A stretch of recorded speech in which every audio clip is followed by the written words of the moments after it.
So, with today being New Year's Eve, New Year's tomorrow, 2025 is gone, 26 is starting, right? And a lot of people are talking about their goals, about resolutions. And I was actually doing that same thing when it really got me thinking about what we're truly aiming for in life. Most of us are really good at setting goals for our bodies. We're good at setting goals for our finances or our careers or a lot of other things. But I wonder, how often do we actually stop and really ask, like, where God fits into all that?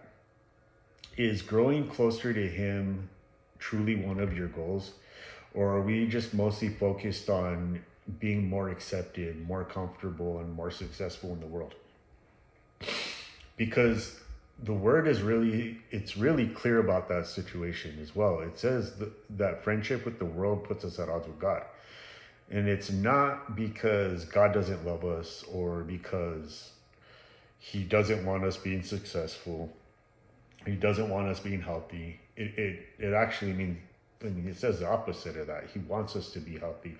He wants us to be successful. And if we focus our priorities on Him and we seek Him, then He ultimately will give us all of that.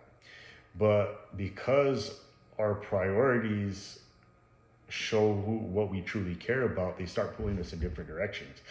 If your main priority is your career and everything else is a second thought, then God becomes a second thought. Your family becomes a second thought. Your kids become a second thought. Everything else, right?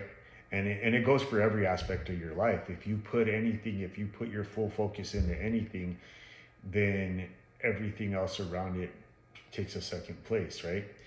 And God's very clear about not wanting to be second place. He wants to be in the center of everything, in the beginning of in the first of everything. So as long as you're putting Him first in everything, then the rest of that stuff will fall into place. But if you're not putting Him first into it, then that's where the problem is. And I'm not saying this to like call anybody out or make anybody feel bad or anything. It's just something to think about as we're creating our goals and seeing where like our goals and our priorities really lie. Because the truth of the matter is like none of us are promised tomorrow. Um, Whether the world ends in our lifetime or not, our time here will end at some point. So before the goals, before the resolutions, it might be worth really looking and truly asking yourself, like, what am I building my life around this year? What